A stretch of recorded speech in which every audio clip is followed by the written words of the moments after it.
Pendidikan Kecamatan Wonopringgo. Yang saya hormati segenap Bapak Ibu guru pengurus KKG Gugus Laksana Kecamatan Wonopringgo, dan yang saya hormati pula Bapak Ibu guru semuanya dari SD manapun di Kecamatan Wonopringgo dari Gugus Laksana. Puji syukur alhamdulillah atas kehadirat Allah Subhanahu wa taala yang telah berkenan melimpahkan taufik, hidayah serta inayahnya kepada kita semua, sehingga pada siang hari ini kita semua dapat berkumpul bermuajahah dalam acara rutin kita KKG Gugus Laksana. Sholawat serta salam semoga tetap tercurahkan kepada Nabi Agung junjungan kita Muhammad SAW. Semoga kita semua termasuk dari umatnya yang kelak akan mendapatkan pancaran syafaatnya di yaumul qiyamah. Allahumma amin. Bapak Ibu guru semua yang saya hormati, perkenankanlah saya untuk berdiri di sini. Nyun sewu derek nunut Ibu dan Bapak Gugus Laksana untuk melaksanakan bagian dari tugas saya di calon guru penggerak, yaitu untuk mendiseminasikan budaya positif.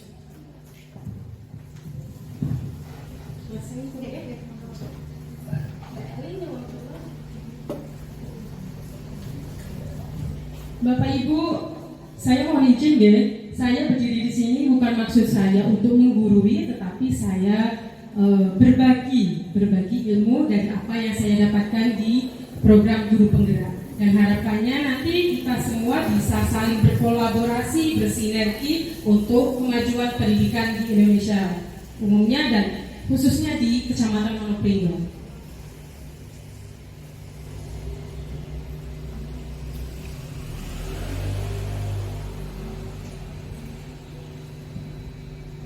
Izin untuk menampilkan materi ini Bapak Ibu.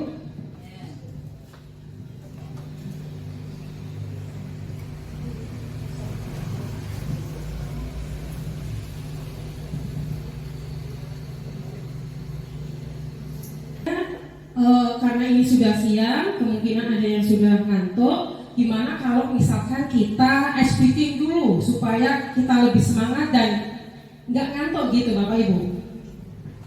Siap? Bapak Ibu, ice breathing-nya mudah sekali. Bapak Ibu cukup ikuti saya. Begini cara mainnya. Boleh diangkat tangannya Bapak Ibu, tangan kanan deh. Yang saya anak kecil teman nyuruh. Satu, kalau saya bilang satu berarti jempol. 1, 2, 3, 4 jempolnya turun ke bawah. 5 seperti ini biasa ya. 1, 2, 3, 4, 5, 1, 2, 3, 5, 1, 5, 2, 5, 2, 3, 5, 1. Boleh diulangi Bu? Konsentrasi ya. Kalau 1 berarti jempol, 2 begini, 3 begini, 4-nya jempolnya turun, 5 halo begini ya. Oh jangan dong. Kita ulangi sambil nyanyi Bu ya. Boleh bersuara biar tidak ngantuk. 1, 2, 3, 4, 5, 1, 2, 3, 5, 1, 5, 2, 5, 3, 4, 5, 1. Oke, tepuk tangan untuk kita semua Bapak Ibu. Nah, kita langsung masuk ke materi deh. Aksi nyata modul 1.4 tentang budaya positif. Mohon maaf, di sini ada foto saya. Ini ada Bu Aan Solihati, beliau fasilitator saya. Bu Aan ini dari Jawa Barat. Kemudian ada Bu Nur Rohmi Listio Handayani, beliau adalah pengajar praktik saya. Beliau adalah kepala sekolah dari SDN Karangdowo. Barangkali ada yang kenal. Next Mbak Eli. Next. Bapak Ibu, budaya positif, kira-kira apa itu ya budaya positif itu ya? Ada yang sudah tahu? Mungkin ingin berpendapat di sini, monggo. Pak Sony. Next. Budaya positif itu merupakan perwujudan dari nilai-nilai atau keyakinan universal yang diterapkan di sekolah. Budaya positif diawali dengan perubahan paradigma tentang teori kontrol. Selama ini barangkali kita sebagai guru merasa berkewajiban untuk mengontrol perilaku siswa agar memiliki perilaku yang sesuai dengan yang guru harapkan. Padahal di dalam kurikulum Merdeka ini kita semua tahu ya Bapak Ibu bahwa yang namanya murid itu adalah tabula rasa, bukan kertas putih yang bisa ditulis apapun itu bebas oleh orang dewasa ya. Nah, sebelum masuk pemaparan inti, di sini ada pertanyaan pemantik. Pertama, apakah Anda setuju bahwa hukuman itu dapat mendisiplinkan anak? Kira-kira setuju bukan Bapak Ibu? Hukuman dapat mendisiplinkan anak.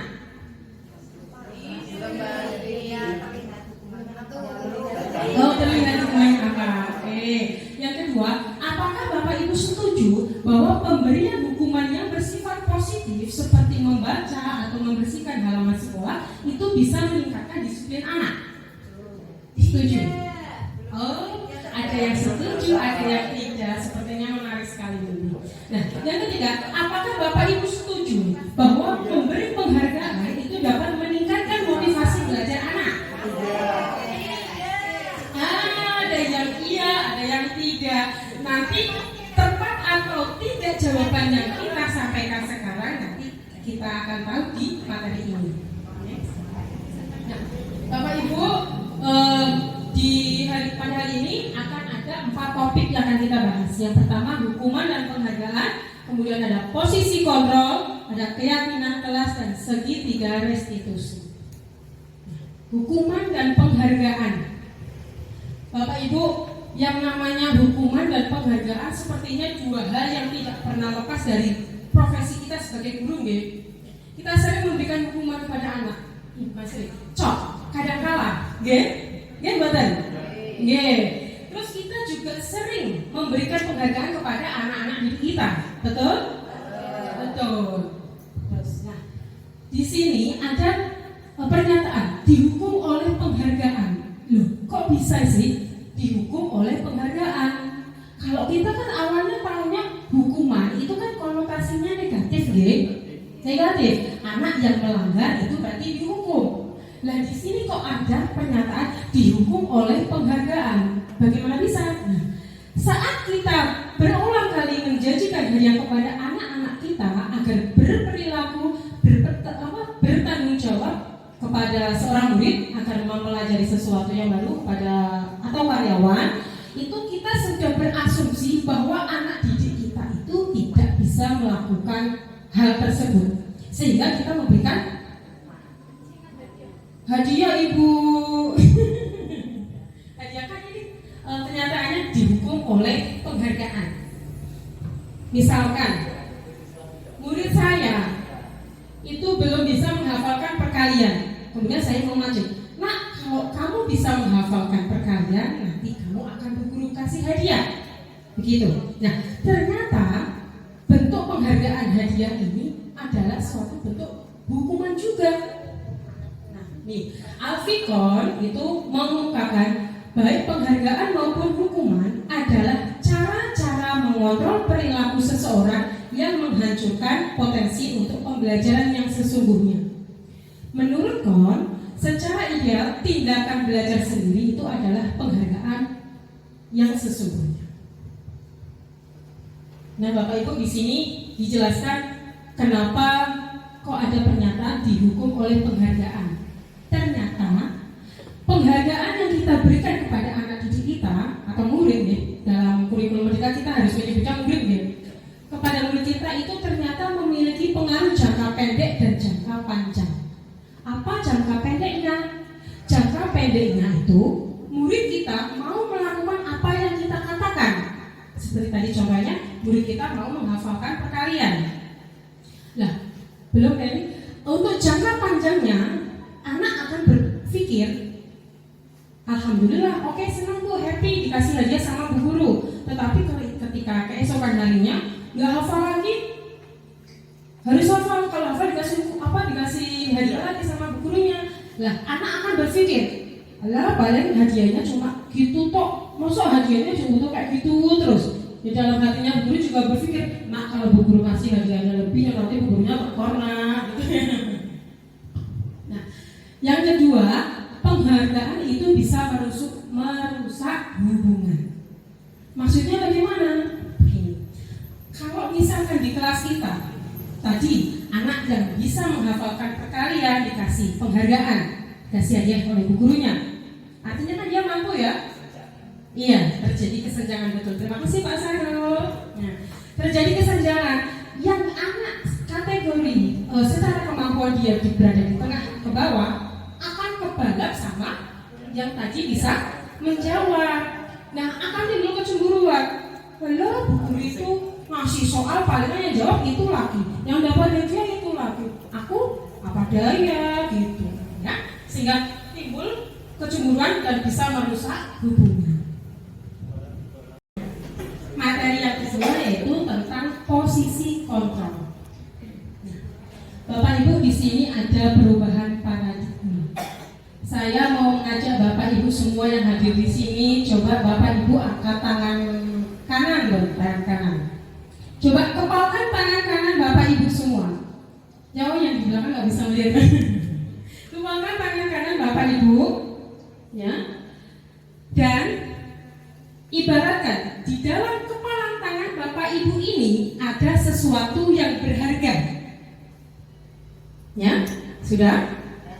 Sudah. Nah, terus misal di samping Bapak Ibu itu ada rekan Bapak Ibu yang berusaha untuk memaksa Bapak Ibu untuk bisa membuka kepalan tangan Bapak Ibu ini. Ada yang merayu, ada yang pokoknya memaksa. Bahkan ada yang sampai menyuap, kamu tak kasih sekian aja, tapi dibuka aku biar tahu. Nah, apa yang akan Bapak Ibu lakukan terhadap kepalan Bapak Ibu coba? Saya ingin minta pendapatnya dari dua orang. Pak Lihun, boleh minta pendapat Pak Lihun? Apa yang akan Anda lakukan terhadap kepalan tangan Anda Pak Lihun? Pak, kira kebetulan yang tadi ceweknya masih single, cantik lagi. Ayo, Pak Lihun.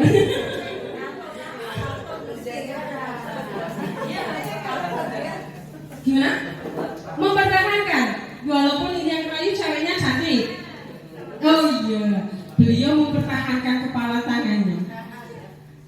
Saya coba minta pendapat dari Pak Sarul. Boleh Pak Sarul, bagaimana? Bagaimana Pak Sarul? Ini sesuatu yang berharga. Ya. Tapi ada yang kalau itu memang dibutuhkan, ada yang lebih membutuhkan, Ya. kita berikan. Oke, ini ada dua pendapat ya.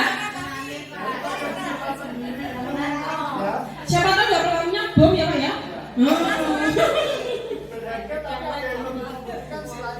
Oh, berharga ketika ada yang membutuhkan silahkan. Saya rela untuk membuka kepala tangan saya, begitu ya? Oh ya, ramah Ibu. SDI jadinya logonya kemenang ya. Nah, tadi Pak Lihul akan bersikeras menutup kepala. Sementara Pak Sarul akan membuka. Siapa tahu orang yang di depan kita itu membutuhkan apa yang kita kepal. Next Melly.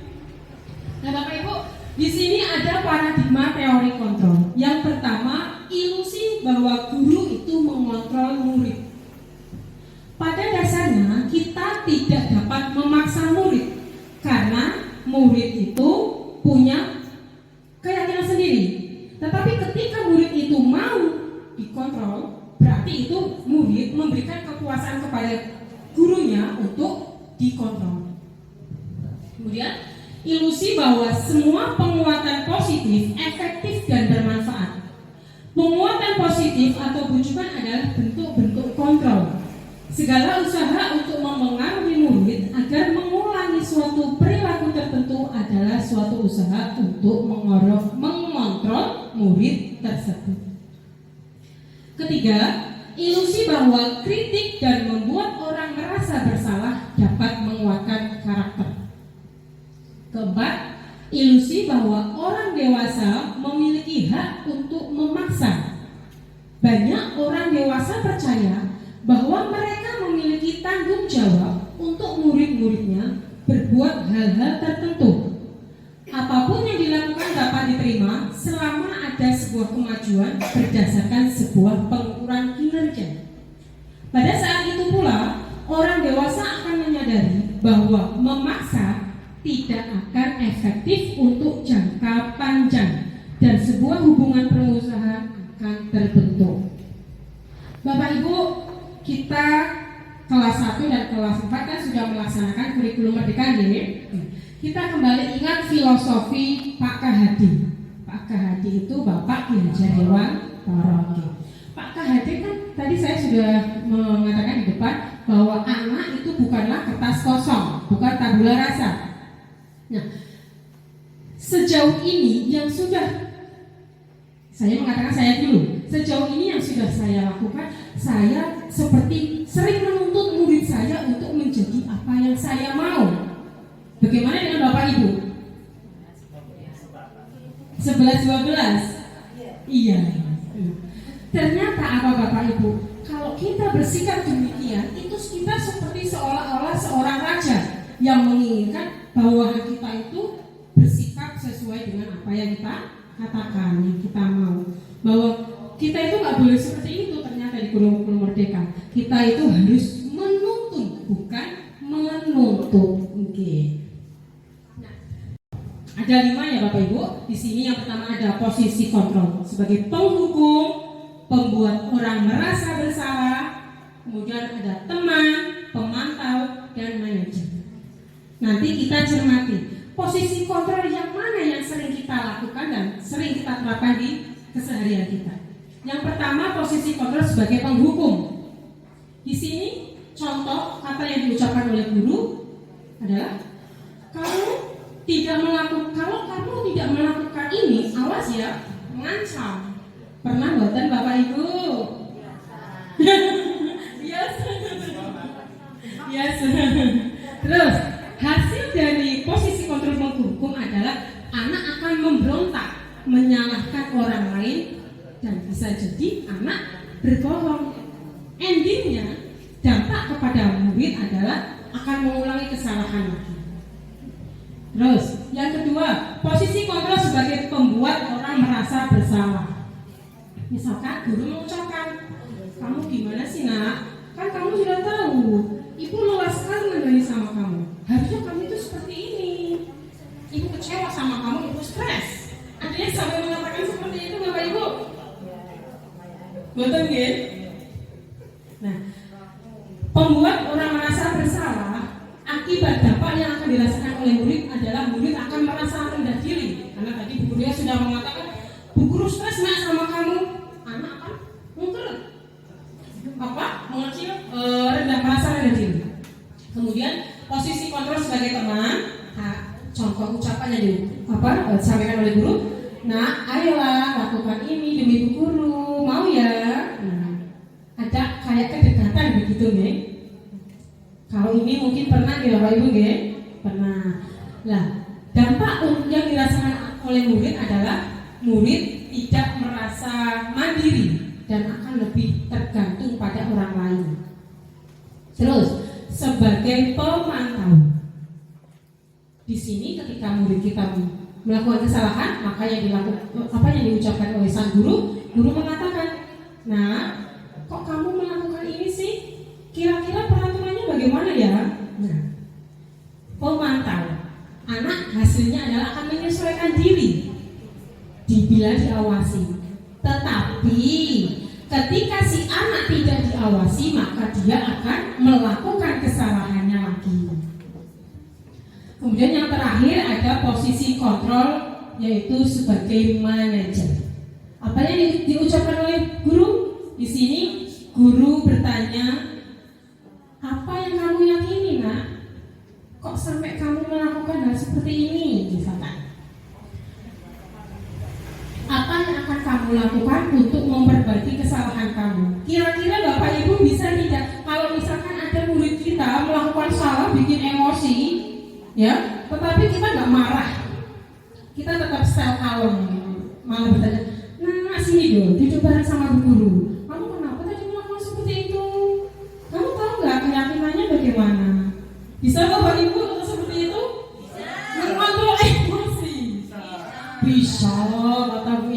Kita belajar nanti Bapak Ibu. Harus bisa. Dampak yang akan dirasakan oleh murid ketika kita menerapkan posisi kontrol sebagai manajer adalah murid akan mengevaluasi diri dan akan tahu bagaimana cara untuk memperbaiki diri tanpa kita menyebutkan caranya untuk memperbaiki kesalahannya itu. Nah, Bapak Ibu, dari kelima posisi kontrol ini, kira-kira posisi kontrol mana yang sering kita terapkan di sekolah kita, Bapak Ibu? Bu Eva, saya minta jawaban dari Bu Eva. Bu Eva pernah melakukan yang mana?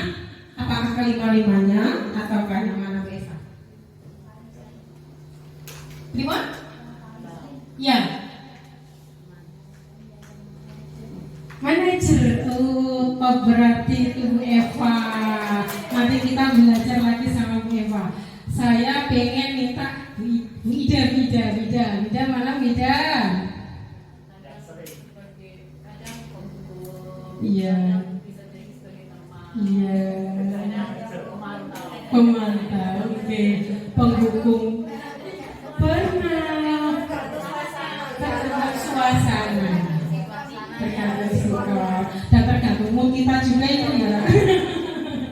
Tidak bisa menipu diri kita, mood juga berpengaruh. Nah, Bapak Ibu, setelah kita tahu tentang teori ini, posisi kontrol ini, kira-kira posisi kontrol yang manakah yang paling tepat untuk kita terapkan pada murid kita?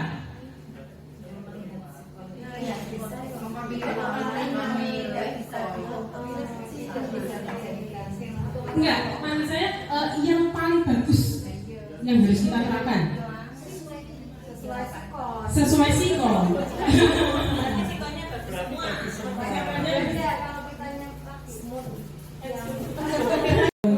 Tetapi Bapak Ibu ya, di sini kita sudah melihat bahwa posisi kontrol sebagai penghukum, Bapak Ibu, hasilnya itu adalah anak mungkin akan menyalahkan orang lain dan bisa berbohong. Membuat orang merasa bersalah, membuat murid kita itu merasa rendah diri. Ya, merasa rendah diri, kemudian posisi lemah, tidak bergantung pada orang lain. Kita pengennya anak didik kita itu ya selalu mandiri, optimis, yang baik-baik gitu ya. Berarti kira-kira yang paling bagus manajer Ibu nggih. Yang manajer Bapak Ibu nggih yang paling tepat. Kalau misalkan bagaimana penanganannya mungkin menyesuaikan dengan kondisi, nggih, dengan kondisi dan juga mood bu gurunya. Tapi sesuai teori adalah yang manajer. Sesuai teori adalah yang manajer. Nanti kita belajar bareng-bareng ya Bu.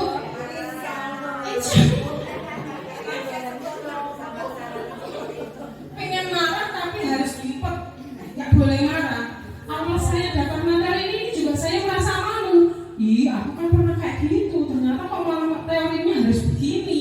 Merasa malu, merasa tertampar dan merasa tertantang juga, ya Bapak Ibu. Keyakinan kelas. Mengapa tidak menggunakan kata peraturan kelas saja? Mengapa harus keyakinan kelas, Bapak Ibu? Bagaimana Pak? Aturan bisa ditentang. Kalau yakin itu bisa, berarti mereka berusaha untuk melakukan. Iya, terima kasih Pak Sari jawabannya. Tepuk tangan dulu dong. Saya nggak bawa lagi ya Pak. Bisa. Iya. Iya, Bapak Ibu. Kalau peraturan, biasanya kan peraturan itu yang membuat manusia. Oke. Apakah murid dilibatkan untuk membuat peraturan sekolah? Harusnya iya. Iya. Tetapi yang sudah biasanya yang membuat aturan adalah sekolah di Bapak Ibu ya. Tetapi berbeda ketika dengan keyakinan kelas. Nah, kalau keyakinan kelas ini akan melibatkan murid kita untuk terlibat membuat katakanlah itu peraturan bersama. Ya. Kalau peraturan itu misalkan ini contoh saja, selalu mengembalikan buku ke tempatnya. Ini biasanya di perpus ya Bapak Ibu. Nah, kalau keyakinan kelasnya adalah meminta anak untuk melatih bertanggung jawab. Kemudian dilarang mengganggu orang lain, itu peraturan. Tetapi bentuk keyakinan kelasnya adalah kita harus bisa menghormati orang lain. Coba ditutup sebentar, Mary. Coba stop, Mary. Ini kemudian saya berusaha untuk menerapkan di kelas saya. Ini saya berusaha untuk mengajak anak-anak didik saya membuat kesepakatan kelas bersama. Suaranya nggak ada ya? Ada. Dicepatkan sedikit, Mbak.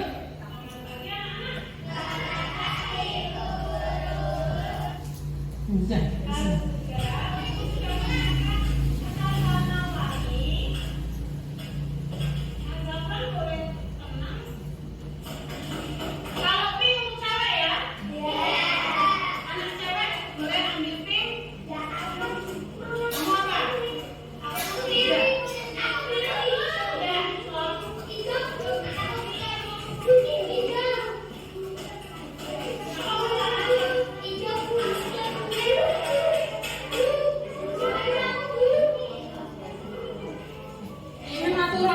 Karena anak SD nggak bisa kita kondisikan harus berbeda dengan anak SMP.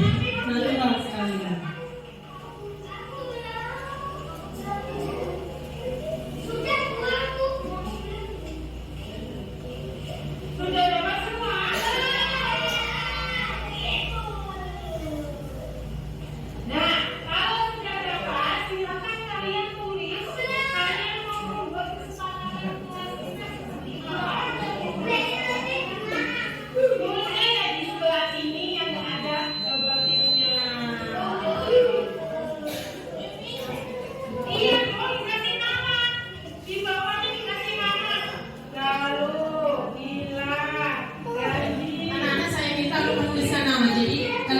Kesepakatan kelas ini yang mengusulkan adalah siapa gitu.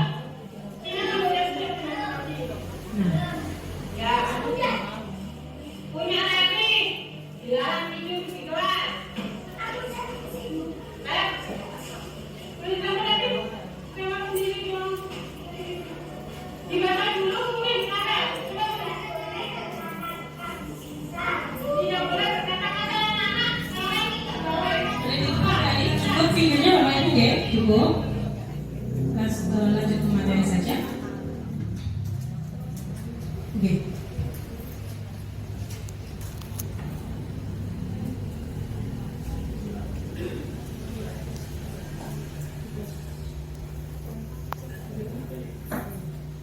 Bapak Ibu, ternyata peraturan kelas itu bisa ada di dalam keyakinan kelas.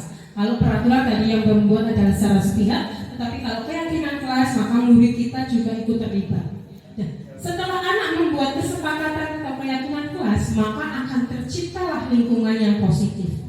Hasil akhir dari ini akan tercipta budaya positif di sekolahan kita. Lanjut, Beli. Yang terakhir adalah segitiga restitusi. Apa itu segitiga restitusi? Restitusi adalah proses menciptakan kondisi bagi murid untuk memperbaiki kesalahan mereka sehingga mereka bisa kembali pada kelompok mereka dengan karakter yang lebih kuat.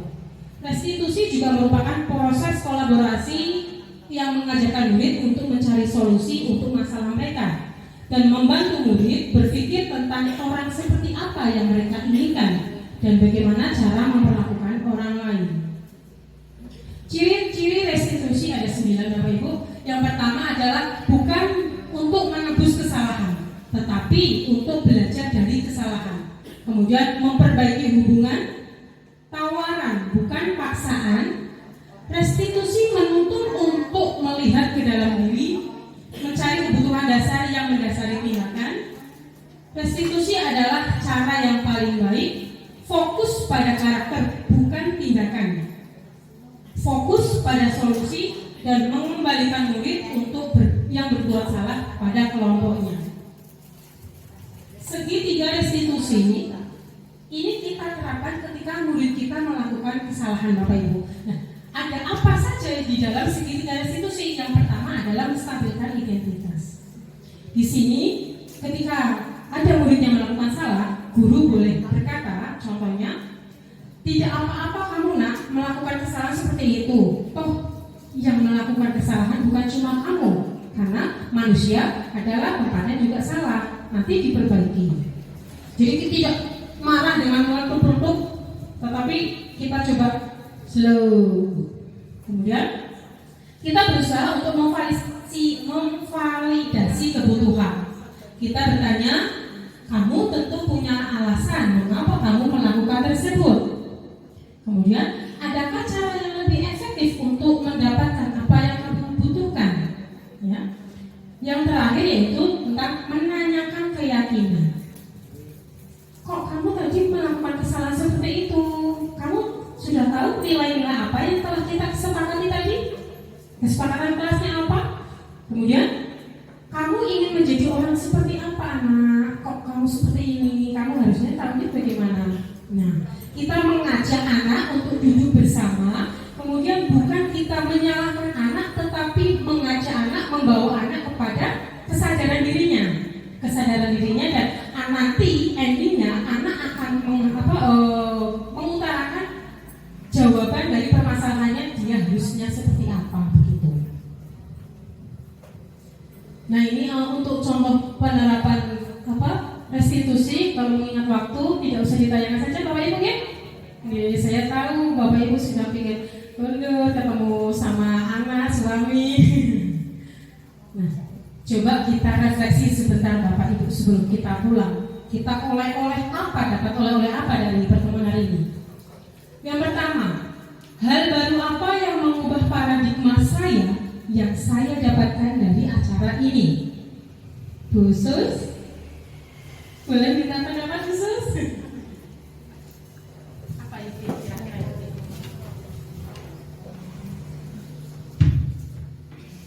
Terima kasih Mbak atas kesempatannya.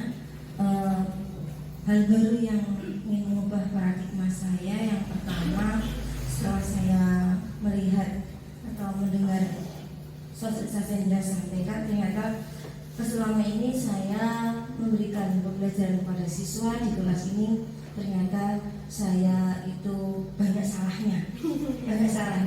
Terutama terus terang Bapak Ibu, saya ketika berada di kelas itu seringkali mengancam. Kalau nggak bisa duduk, awas loh. Selalu. Iya, mungkin ini adalah kelemahan dari saya. Seringnya saya mengancam. Iya. Karena kalau tidak dengan ancaman, itu anak itu tidak mau paham. Bahkan seringnya itu orang umpan sama saya gitu. Umpannya luar biasa. Justru dia aja luar biasa.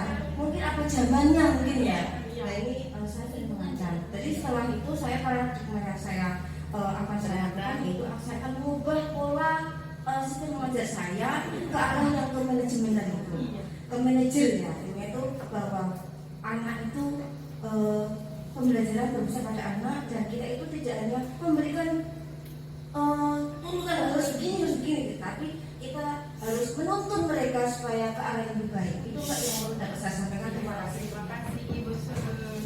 Tepuk tangan dulu Bapak Ibu. Ini kepala sekolah yang contoh ya, hadir di tengah-tengah kita untuk mengikuti kakak ini. Luar biasa dapat pujian dari Ibu Korwin. Pertanyaan yang kedua, refleksi ya Bapak Ibu. Peran among seperti apakah yang telah saya lakukan, yang saya telah lakukan selama mengikuti sesi ini? Bu Yuli gantian, Bu Yuli. Setelah saya mengikuti sesi ini, among yang saya peroleh berarti mendidik anak itu menjadi manusia yang beriman dan bertakwa, serta firman pertama, tanggung batin, budi pengertian luhur, cerdas, dan berketerampilan. Profil pelajar Pancasila wis komplit nggih Bu nggih. Terima kasih Bu Yuli. Refleksi yang ketiga, tepuk tangan dulu dong, nanti Bu Yulinya cemburu tidak ditepuk tangan. Oh ya, hebat. Terus kasih. Yang ketiga refleksinya, saya setelah saya mengikuti materi dari modul ini. Saya pengen dari Ibu SDI. Ibu SDI, ya Allah saya. Ibu kepala ya? Ibu kepala bener nggak? Oh ya saya Ibu. Ternyata ada Ibu kepala juga di sini. Monggo Ibu, boleh berpendapat Ibu? Untuk resepsi yang ketiga ini. Saya akan menjadi AMO yang seperti saya akan menjadi AMO setelah mengikuti modul ini. Saya akan menjadi AMO yang bisa menjadi teladan bagi anak didik kami, yang bisa menjadi orang yang sukses dunia akhirat, berilmu tinggi, bermanfaat untuk orang banyak, nusa dan bangsa, ya seperti tadi yang dikatakan oleh Bu Yuli, yaitu iman dan kemanusiaan. Iya, terima kasih Bu Yuli. Mulia sekali ini Bu Yuli ya.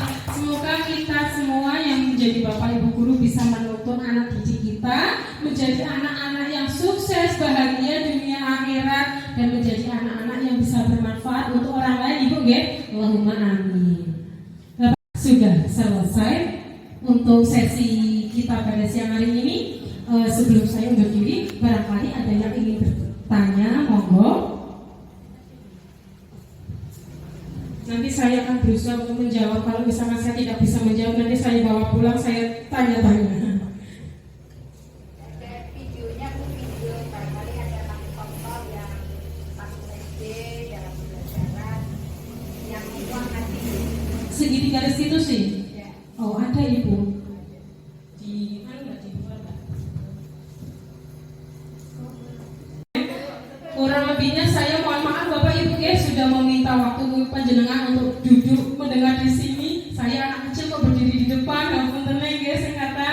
Semoga apa yang saya sampaikan ini bisa bermanfaat untuk kita semua. Wabillahi taufiq wal hidayah. Wassalamualaikum warahmatullahi wabarakatuh.